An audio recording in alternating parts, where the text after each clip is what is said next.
గమనించినట్లయితే ప్రభువైన యేసుక్రీస్తు వారు అంటున్నారు, మీరు లోకమునకు ఉప్పై ఉన్నారు.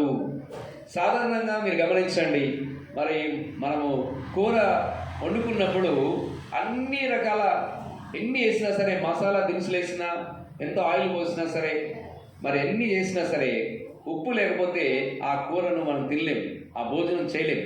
అలాగనే ప్రభు ఏమంటున్నాడంటే, మీరు లోకమునకు ఉప్పై ఉన్నారు. దేవునికి స్తోత్రం. ఉప్పు తగు మాత్రం వేసినప్పుడు ఆ కూర రుచిగా ఉంటుంది. దేవునికి స్తోత్రం.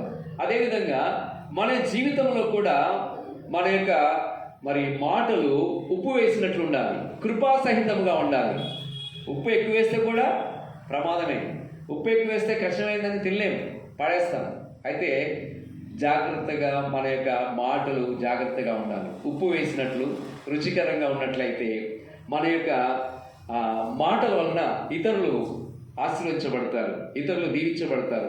మన మాటలు ఉప్పు వేసినట్లు ఉండాలి, తగిన విధంగా ఉండాలి, ఇతరులకు అభ్యంతరకరంగా ఉండకూడదు, ఇతరులను బాధ పెట్టే విధంగా ఉండకూడదు. సాధ్యమైనంత వరకు మనము ఎవరిని బాధ పెట్టకుండా మన మాటలు ఉప్పు వేసినట్లు ఉండాలి, రుచికరంగా ఉంటూ అనేక మందిని మనం ప్రభు కొరకు సంపాదించాలి.